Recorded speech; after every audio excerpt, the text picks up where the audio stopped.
আমুর হাতের মশলা ইলিশ, যার টেস্টের লেভেল এক অন্য রকমের মাত্রা সেট করে। হ্যালো এভরিওয়ান, আসসালামু আলাইকুম। আজকে আপনাদের সাথে আমুর হাতের মশলা ইলিশের রেসিপি শেয়ার করব। প্রথমে একটা কড়াইতে তেল দিয়ে ওইখানে কিছু পেঁয়াজ কুচি একটু হালকা বাদামি করে ভেজে নেবেন। খুব অল্প মশলা দিয়ে এই রান্নাটা করা যায় এবং রান্নাটা খেতে অনেক ইয়াম্মি হয়। তারপর কড়াইয়ের পেঁয়াজের সাথে একটু আদা রসুন বাটা, একটু ধনিয়া গুঁড়া, তারপর একটু হলুদ, একটু পরিমাণ মতো লবণ, একটু মরিচ অ্যাড করবেন। মশলাগুলোকে ভালো করে ভাজা করবেন। সামান্য একটু পানি দিয়ে মশলাটাকে ভালোভাবে কষিয়ে নেবেন। মশলাটা যত বেশি কষানো হবে খাবারের টেস্টটা তত বেশি ভালো আসবে। মশলা কষানোর পরে একটা বড় কড়াই নিল আম্মু। তারপর এখানে আগে থেকে মাখিয়ে রাখা ইলিশগুলো, এটা হলুদ আর লবণ দিয়ে মাখিয়ে রেখেছিল কিছুক্ষণের জন্য, ওইটা দিয়ে দিল।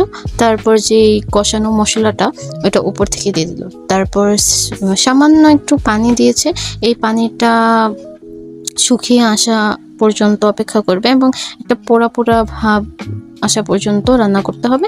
তারপরে হয়ে যাবে আমাদের মশলা ইলিশ রান্না করা। যদি আসলে আপনি 2 প্লেট ভাত অনায়াসে খেতে পারবেন। Thanks for watching. টাটা।